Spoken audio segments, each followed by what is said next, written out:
এখানে আমাদের এখানে ভীষণ বৃষ্টি হচ্ছে। তো আজকে আমরা রাতের বেলাতে করে নিচ্ছি মোগলাই। তো মোগলাই ময়দারে মাখানো হচ্ছে, ওটা এখন আর দেখাচ্ছি না। এই যে মোগলাইয়ের জন্য এখানে কাঁচা লঙ্কা, রসুন, আদা হালকা শিলে থেতো করে নিয়েছি। এখানে নিয়ে নিয়েছি 4টা ডিম, আর তার সঙ্গে করব এই যে আলুর দম।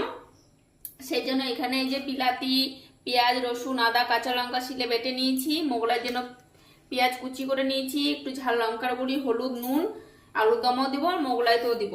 আর এখানে নিয়ে নিয়েছি বাদাম গুঁড়ো আর বিস্কুট গুঁড়ো। এটা আমি ঘরেই করে নিয়েছি, আপনারা চাইলে বাজার থেকেও কিনে নিতে পারেন।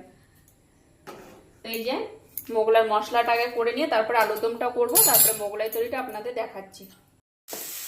তো এই যে মশলাটা সুন্দর করে আমার ভাজা হয়ে গেছে। এবারে বিস্কুট গুঁড়োটা আর বাদাম পেস্টটা দিয়ে সুন্দর করে এটাকে ছাড়া ছাড়া করে ভেজে নেবো। আর এই যে এখানে পেঁয়াজ, হালকা নুন, হলুদ দিয়ে 4টা ডিম এখানে ফাটিয়ে নিয়েছি, মশলাটা কষিয়ে এর মধ্যে মোগলাইয়ের ব্যাটারটা করার জন্য দেবো। এই যে মোগলাইগুলো দেখুন ঈশা খাওয়া হয়ে গেছে অলরেডি। এই দেখুন সব পিস পিস করে কেটেছি, ভিতরে পুরো একদম ঠাসা আর খেতে অসাধারণ হয়েছে, একদম পুরো মুচমুচে। এই যে সঙ্গে আলুর দমের রংটা একবার দেখুন কত সুন্দর আলুর দমটা হয়েছে, সঙ্গে কাঁচা পেঁয়াজ।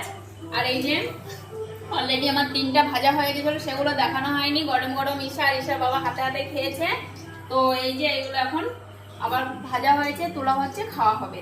তো মোগলাইগুলো কেমন হয়েছে কমেন্টে জানাবেন। খেতে কিন্তু অসাধারণ হয়েছে, মুচমুচে একদম। কাশি সিরাপে ঘুম হয়। এবার আমাকে দেখো।